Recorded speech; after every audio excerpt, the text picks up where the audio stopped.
This video is pretty much fueled by the methane from Robbie Rodriguez allegedly sending Twitter pics to Ethan Van Sciver of his asshole. There's no other way to put it.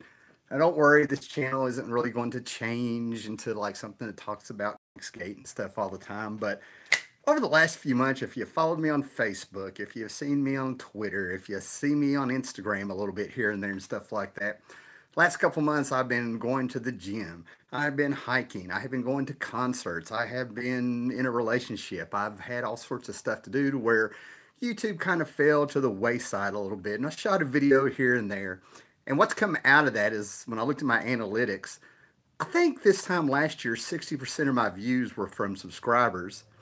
And now 77% of my views are from unsubscribers. You know what I mean? I'm kind of turned into the Woody Allen of the comic book community. Yeah. And what's up, Eric Bean? So I kind of turned into the Woody Allen of the comic book community of what it was way back in the day. It's sort of like, yeah, the stuff you do now is all right, but I like the earlier movies where you were funny and stuff like that. And so basically, I've been anchored in the real world, and I've checked in on this stuff every now and then. And last week, when I decided I was going to try to kind of get back into the routine here now that the summer's over and stuff like that, while I was live streaming, apparently, allegedly, those Twitter pics got sent out while I was live on the very day, perhaps the very moment that I decided I was going to be back in the game here. Then I have a few things to say. And the whole thing is that one of the things that I've always done is sort of kind of been truthful. I really said what my opinion was without being nasty. Can't guarantee that here because this is just ridiculous in a way, right? So what's been going on is that back in the 30s, comic books sort of emerged, and there were people wanting to make a living doing comic strips like they saw in the Sunday papers, and they came up with these characters. And then in the 40s, we had World War II, and comic books declined, and we got horror comics and crime comics. And in the 50s, we had seduction of the innocent. And through all that, one of the worst things you could be doing, in the opinion of people working in comics, was to admit you worked in comics. They were seen as you're into homosexuality with Batman and Robin, and bondage with Wonder Woman, and all the things with Superman and stuff. So you were considered a deviant. You know what I mean? So these comic book pros would like lie about what their job was, right? So they get out there, and all of a sudden in the 60s, comic book culture sort of changed, and it was counterculture. And Stan Lee made you feel like you were part of a big movement. Yeah, yeah. You'll see. You'll see. This is comic book history that all ties together here a little bit, maybe. I mean, I'm finding the stuff hilarious, you know. So anyway, all of a sudden we got this counterculture, and Stan Lee makes these college kids feel like they're part of something, and it's Hey True Believer and Excelsior and all this stuff. And then we got a generation of comic book creators that came in that weren't ashamed of being in the comic book industry. Marv Wolfman, Englehart, Roy Thomas, Lynn Wein, all these guys and stuff like that. And they all of a sudden comics sort of improved, and and we get into the 80s where we get credibility with comic books, and there's an integrity there. Hey, thanks, guy. Yeah, yeah, live streaming just for tonight because like this is hilarious in my eyes. So basically, we get credibility. We get Watchmen and Dark Knight, and we get the independent boom where we get mature themes in comics and stuff, and we get art. We had heavy metal come in and introduced us America to a lot of European artists. We even had like things in the 70s like Von Bode and Crumb and the underground comic books and stuff. It was becoming an art form, and it was getting credibility and everything. Then we had the huge boom where it was getting exciting because through all of that, people coming in, hey, thanks guys. So all of these guys that came in, into the comic book stuff, probably like my generation and stuff like that, who missed the 60s, we are like kind of hoping we get to be on a comic book company, from the beginning. So we get like New Universe, Image, Malibu, bringing out the Ultraverse also, Defiant Comics, Valiant Comics. We think we're going to be there at the beginning. We think we're going to relive like the 60s with Marvel. Oh, no biggie, no biggie. So all of a sudden, we have the big bubble that hits in the 90s, and there's a glut of comic books out there. Almost 800 comic books a month on the shelves if you ordered everything that was out there for a while, right? And then all of a sudden, things happened in the last few years if you followed in this, and a guy sits down on a chair with a shaky cam showing his socks reviewing comics, saying why they suck and all this stuff, and people started losing their minds.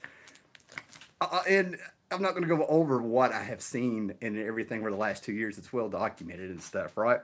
But finally, the credibility and the integrity that got built up over the years and stuff seems to really, yeah, DNC, yeah, it really seems to have, it's gone. And it's all, a lot of it is thanks to people losing their minds over a guy reviewing comics. We have Twitter accounts and Facebook accounts, and we start seeing things as fans where it just gets all messed up. You know, start seeing the side of these people that we're sort of like, do we really want to give them money? Yeah. I mean, I'm really breaking it down. This isn't really like attacking anybody personally, but this is the ridiculousness of it, right? So basically, they're getting called out for making bad books, sales close, right? And a lot of the reason that, I mean, I made my videos 2 years ago, if you want to go back and look at them. And I get little comments every now and then, and the one that really got me was about 4 months ago. Surprised me people still watch those videos, where somebody said that my video is prophetic and stuff, right? And I've had 4 comic book shops close down around here. The difference between that, hey, what's up, man? The difference is that I've seen like the real world part of this. I know 2 of these shop owners, and I know why they closed down. And instead, we're getting told that the industry has changed. Comic books aren't what they were. And it's bullshit. Basically, I'm looking at it like we've got a comic book industry that pisses on your back and tries to tell you it's raining. You know, that's what I'm trying to tell you. There's common sense in this stuff, right? We have movies making millions and billions of dollars, and Star Wars has shown how you can make money by like attaching stuff to the movies and stuff. There's a marketing you can do. I don't know what's right there, right? So, so basically, they start losing the war. There's a list of things that we can say has been done. It's funny because has been doing it for years, but it's all got pretty toxic. It's not okay to critique, or it's okay to harass. I don't know. I don't know, right? That's the thing about it is that these comic book channels that have been around for years was all about critiquing comics. It was all about introducing people to things they never read before, or something you were passionate about, or the new comics or the old comics.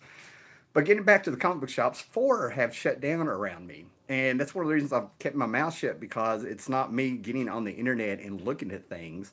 It's because I'm seeing it go on. I go to places and I see long boxes of Marvel comics from the last 4 or 5 years that cannot sell.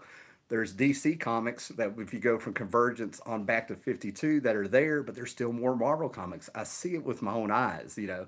And there's all sorts of like just this, if you've really kept up with these companies and stuff, there's just one disaster after the other. Oh, thanks, man.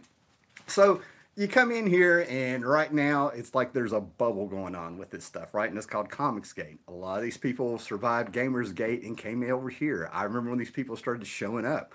We had a lot of views popping up, a lot of new channels, a lot of people that you could actually see really didn't know that much about comics, but they abandoned their gaming channels and came over. It was like the harbinger of what was going to come, right? So all of a sudden, what I think has caused people to lose their minds in the last 2 weeks, if you have followed anything on Twitter, and I'll explain what I've seen and stuff like that, is because 2 people have put out 2 books. It was all about talking the talk, critiquing, and doing this stuff. They put their stuff out. It doesn't matter that it's fueled by controversy. It doesn't matter that there's an audience out there.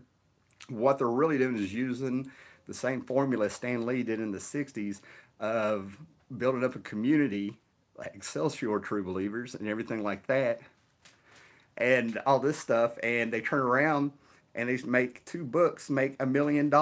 You know what I mean? And not only are those books not out yet, but they're getting updates constantly about where the book is at, what's going on, who's working on them, who did I call our printer today, and stuff like that. I've been paying attention this last week, kind of like catching up a little bit. So they turn around and people lost their minds, and it seems like the people on one side, it's like they ran over. It's like they're like the little kid on the playground who runs his mouth and he's a little worm, and when you stand up to him, they run and get their big brothers. Well, I mean, I don't know what somebody popped up talking about the quality of the books that are going to come out. We're talking about Cyber Frog and Jawbreakers. I don't know. I haven't read the books, but the fact is that it proved there's an audience. That's when Comicsgate was really over. They showed there's an audience. They made their money, and the kick of it is I found a video that I was looking at, maybe one of it. Yeah, images. Yeah, they're clever. But I found a video where they're telling the people on one side that we have learned to monetize you. There are people, the more they fight back, the more that they keep losing, and they are losing because of their tactics. I'll go into that in a minute. But they are fueling the fire. Much like this video from allegedly Robert Rodriguez's asshole being on Twitter, like it fueled this one. It was the most deviant thing I've ever seen. So what they've done is that they built a community and they're monetizing it off of the people that fight back and call them names and attack them. The more they do it, the more they're giving them a platform. I can tell you for the fact that the pros can't stand the reading public. They look down on all of us. You aren't woke enough. You aren't caring enough. You aren't liberal enough. Well, I kind of wonder because that's what I was getting ready to talk about.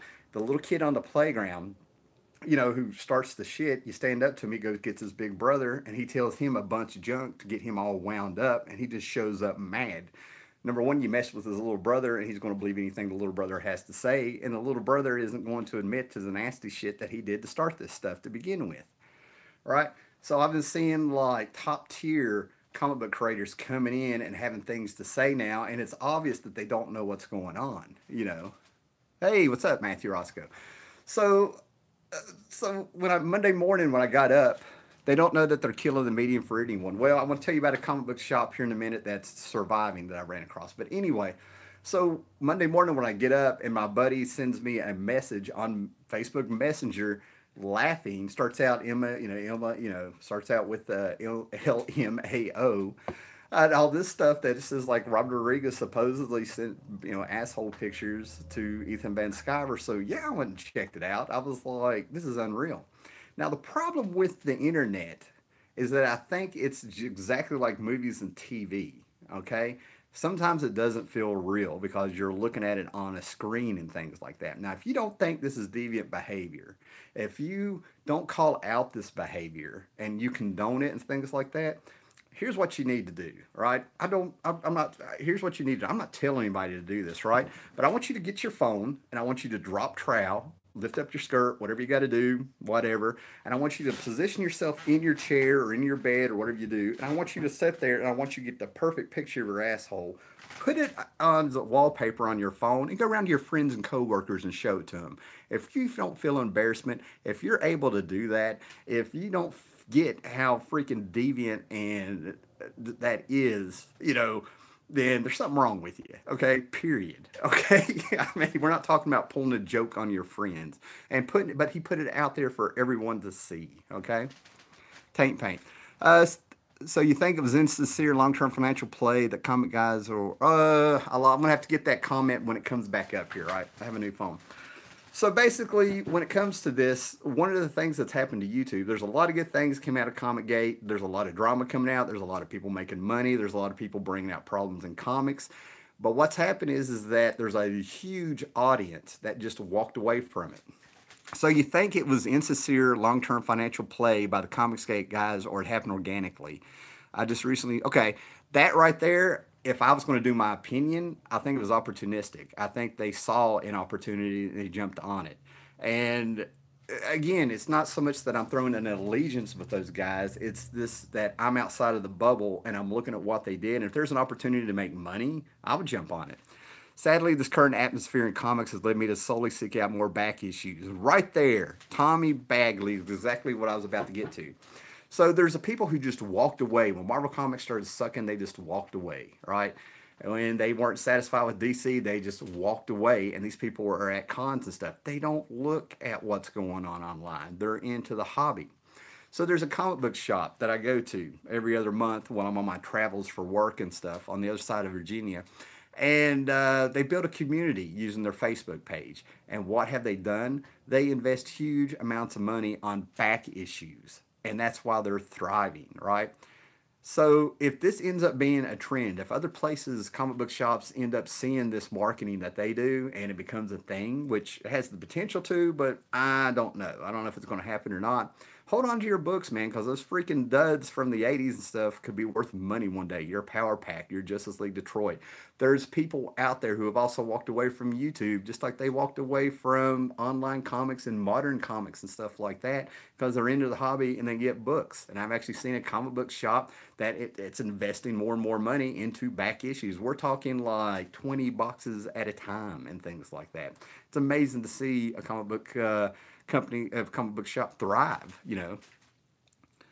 Yeah, Funko Pops. Yeah, yeah. Oh, okay. And we got people reading Golden Age of Superman Volume 1. I'm all jacked up on caramel frappuccino here, man. So basically, the thing about it is that if you're on the outside of this, okay, and you try to tell your friends about what's going on online, you know, on Twitter and on these videos and stuff of what's going on, there's an integrity that is lost, right? You got one side sort of at least being able to present themselves in a manner that's not making them look psychotic, and then you got this other side losing their damn mind. And the more that they complain and the more that they try things and tricks and lie to people and screw around with what's been said and writing hit pieces and all this stuff, the more money the other side is making. It's amazing. You got one side doing misinformation, you got the other side getting more stuff for their videos and stuff, right? You're providing the content. You know, so, and the other thing is that the world is not black and white. If these people really believe in what they're trying to do with their ideology and politics they're trying to put out there and stuff, they're not reaching anybody. It's a lost cause, because in the real world, if you're grounded in the real world, people have more important things to do than to be shamed and lectured by a lot of people who are represented by Tide Pod eating, condom sniffing, wasted education people. You know, they don't have their lives together. You're not going to have people who do have their lives together and have lived life and change them. You know, you have nothing to tell them because your life is a mess. You know, you come off as freaking crazy, you know. It's pretty harsh, man. And there's a lot of people caught in the crossfire. There's a lot of people that just want to talk about comics. There's a lot of people who just kind of watch this stuff. There's a lot of people who are just getting online, comic book pros and stuff, who are just sharing their works going back to the 70s and stuff. There's a lot of people not involved in this, and they're forcing people to choose a side. Anybody that's doing comic book videos and stuff, there's always this feeling, at least with me and a few other people, of it's the elephant in the room. You know what I mean? It's like if you go too far, if you say a certain name, if you do anything, you know, out of the ordinary, you kind of got to watch yourself, or you're going to be, yeah. Yeah, some of the comments are coming in and they're fading away on this. I got a new phone, so hopefully I'm not mirrored in this one. So basically, after what we've seen here, we have somebody who has just shown that they lost. There's information being misconstrued. There's hit pieces coming out. There's labels being put on people. Um, and bless his heart, man. There's some of these comic pros that I still like. You know what I mean? Yeah, creators attacking the fans. There's no two ways about it and stuff. Sounds like something Enos would put in the boys. Yeah, exactly. My mind actually, when I kind of sort of got caught up in the past week here and there watching this stuff, I caught my mind trying to rationalize the ridiculousness of this, because a lot of this stuff I swear is like a bunch of 13-year-old girls getting on Twitter and playing Mean Girls. And I can't believe that it's grown people doing this. It's just crazy. And my mind started doing this thing to where for half a second I didn't think it was real. I'm like, is this WWE? Is this like scripted wrestling? Because it's just unreal how so many people have really invested themselves in this. Social media policies and stuff, right? Yeah, it's like people did. Yeah, the social media policies. Yeah. Um, do these companies have social media policies? These people are freelancers, is what I've always heard, and a freelancer basically is their own company, right? They're being hired as a company, even if it's one person. Like if I was hired, this table that I'm on, whatever I do here, this is my assembly line, and they're hiring me to give them product. I don't know. Then there's contracts, exclusive contracts and stuff. I don't know how that stuff works. I really don't. But there's no denying the fact that there's been people who have shut up on Twitter after they've gone so far. There's been some really underhanded shit going on, you know. If you can get some of their Twitter pages, you'll never know they're comic pros. It's all other crap. Skyver has created a whole new venue for artists to display their work. Sobolski will let his people get away with anything. See, and there's stuff like that that's all about how we're viewing this thing. We're all seeing it through a screen on Twitter and things. We don't know the behind the scenes stuff. That's one of the things I had to come to terms with, which is why I never really got into all this and stuff, right? So we can talk all day about this stuff, right? But what it's done for me is that I personally want to keep some integrity. Okay, integrity is very important. You have nothing with that. That respect is gained, and once it's lost, it's like trust. You know, it's really hard to get back.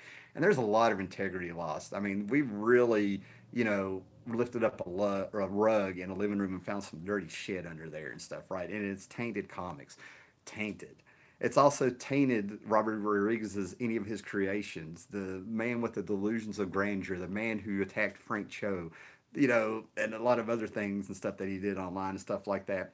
The man who thinks that Spider Gwen is his baby when he really just took two creations of someone else, of other people, and just kind of merged them and stuff like that. Now, anything that he does, anything, any kind of legacy he left or had is going to be associated with his asshole. You know what I mean? So to me, it's not Comicsgate anymore. It is Asshole Gate. Thanks to in real life, when people start resorting to lying and they start resorting to stunts like that, and they do deviant behaviors because they have no argument, they're losing. They feel like they're losing, and I feel like a lot of it comes from jealousy because two people put out two books, ran a campaign, built an audience, and they made over $1 million in combined. They made over $1 million, and from what I understand, still growing. Um, there you go. I mean, when you see the stuff from the outside and everything like that, it's that simple. It's really that simple. And the more that the fight goes on, the more that that audience is sort of in a bubble, and it becomes an organic thing, and it shrinks and it breathes and it grows and it shrinks and it breathes and it grows, and you have people just kind of walk away from it because they don't want anything to do with it. There was a time when you did something like that, you would never work again. Now it's a blip on the radar. The world has lost its way. Not the world has lost its way, man. A bunch of people have found themselves online. They're scattered everywhere. They're from all walks of life. That's one of the lies that get told is that it's a bunch of white guys doing it that I've really heard and stuff, and it's not. It's people from all walks of life, all races. Um, that's what I'm trying to tell you, man. You don't let somebody piss on your back and tell you it's raining and believe it.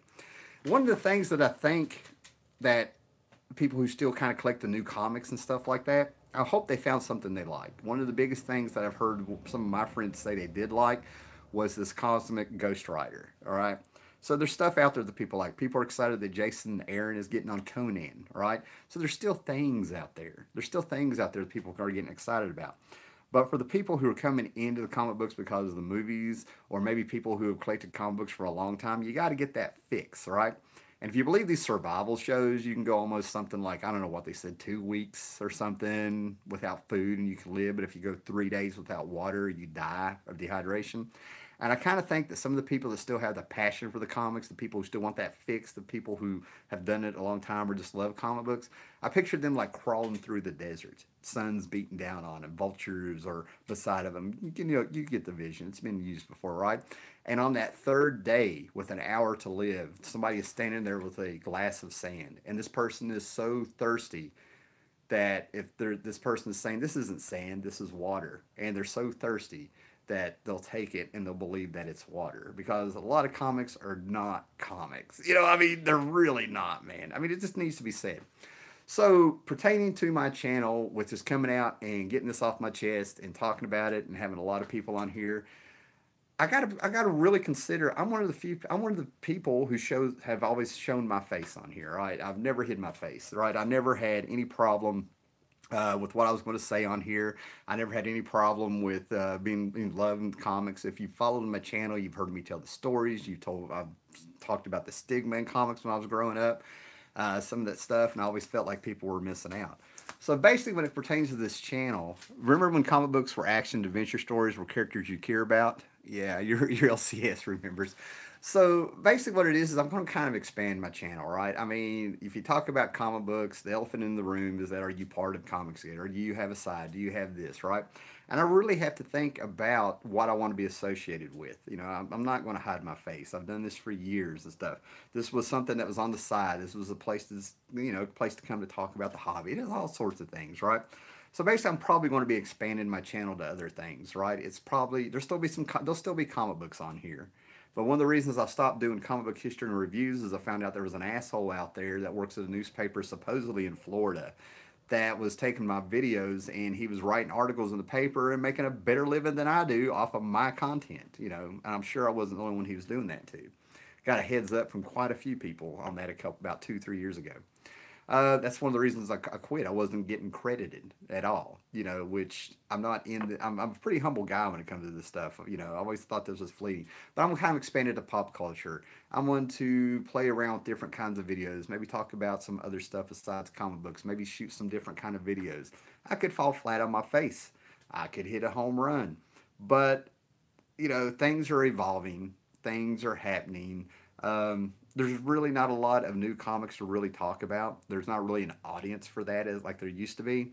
And it was never so much about the numbers in this. It was about what was I passionate about. And right now the comic passion is way low. Probably about as low as Robert Rodriguez's asshole, if you will, if I was standing tall. I think I might be the only liberal. I think I might be the only, I still agree. Ooh, comments are just coming and going, man, and I'm getting paragraphs. You guys can see the chat, you know what I'm saying? So basically, for people that were around here, I've been talking for 26 minutes. We've got a lot of people on here, a lot of thumbs up. I appreciate people popping in, but for my channel, I'm going to be doing different things and expanding, and it's still going to be like pop culture, not just comics, if you will. Funko Pop reviews. I think I have one Funko Pop, and I think it's Charlie Brown. It's up here somewhere on top of this shelf and stuff, right? But like I said, with the way things are now, with a lot of people walking away from comics and doing the back issue thing, a lot of people not getting on here to see the YouTube online stuff, and really, this is the video to kind of say this is how Comicsgate, looks to a lot of people who don't know what it is, people who don't live online, people who aren't really into social media and stuff like that, just the comment stuff, man. But if people feel invested in it and stuff like that, and this is their passion and stuff, who are we to say to let it go? You just kind of step away, let it go. I'm not telling anybody what to do, but it's got a life of its own. And with this channel, I just kind of want to put it right out there. Things are going to change a little bit. I'm not going to stop doing YouTube, but I'm also not going to have my face associated with a lot of the stuff that's going on. And you gotta understand, YouTube has led me to a lot of great things. I started doing more panels. Well, I've been doing panels at comic book shows. I've got one coming up. I think it's in October where I'll be doing a tribute to Steve Ditko. It's led me to doing panels. It's led me to an audience. It's led me to meeting people at these comic book shops and stuff, at the comic book cons and things. I'm probably going to be shooting a video if the guy ever gets back a hold of me with one of my buddies who is going to be doing convention. And that's what I'm trying to say. There'll be different things going on here. It'll be positive stuff. And so that's what I mean. There's more to what I do with this hobby and comics and stuff than just YouTube. So putting my face out there, you got to kind of try to keep some integrity when you're amongst a lot of drama and you're associated with it. If you talk about comic books you're on YouTube, I'm constantly been getting, and it's died down. Don't get me wrong, it's died down. I opened up myself to a lot of it, but I've had a lot of comments and a few live streams where people try to get me in there to talk about Comicsgate and stuff like that. So here it is, but I consider it Assgate. That's all there is to it. All right, guys. There'll probably be some more live streams coming up and stuff like that if you're new to the channel. And what's strange, let me throw this out there, what's really strange about me kind of backing off the channel a little bit and a lot of the viewers leaving and my content not being what it could be, I mean, there's no excuses. I've still been gaining subs. It's amazing. I'm still gaining subs. I don't know what they're watching or what videos are bringing them. But if you're new to the channel and stuff like that, there's a big backlog of stuff going back 8 years. Hopefully we can just have a little bit of fun and stuff with some new stuff. Yeah, I brought all the drinks. Been waiting on the Ditko tribute, man. I tell you what, I might do one as either a dry run for the Comic-Con comic book convention. I'm doing one. Tim, I'm giving up on new books and focusing on back issues. However, I'm still very supportive of Alternative Comics. Perhaps some of your subscribers can check them out. Yeah, I've heard great things about Alternative Comics. Alternative Comics, I think they're on pulp paper, like back in the day, and they're relatively cheap. Oh, I'm late, man. Go back and watch the stream there, Murdoch, man. I'm actually, I'm not going to be on here much longer and stuff, man. I got to cook dinner, and I'm losing my light, you know. But thanks for everybody that's popping in. Check out Alternative Comics. Thanks for listening. Move forward, play around a little bit, see what we come up with, and yeah, we'll kind of expand a few things. It's like I wrote that myself. Got a jet, but everyone had a great day and don't let the grind all you down. All right, thanks, Dinky Dot. And on that, I'm gonna go out like Dinky Dot. Thanks for everybody popped in. Thanks for everybody that watched, and yeah, sub the channel, man. We'll have a little fun here. And if anything else really gets me that I see or some of my friends tell about, I'm not going to do a play-by-play what's going on, but I'm not going to shy away from talking about something that I think is the most ridiculous, deviant stuff I've ever seen. It's not going to turn into a Twitter drama channel, don't worry, but I can really give a crap anymore, man. I'm like, it's gone on so long, and some of the stuff has gotten so ridiculous, man. I mean, like, how can you not laugh at some of it, really? You know what I mean? All right, later, guys.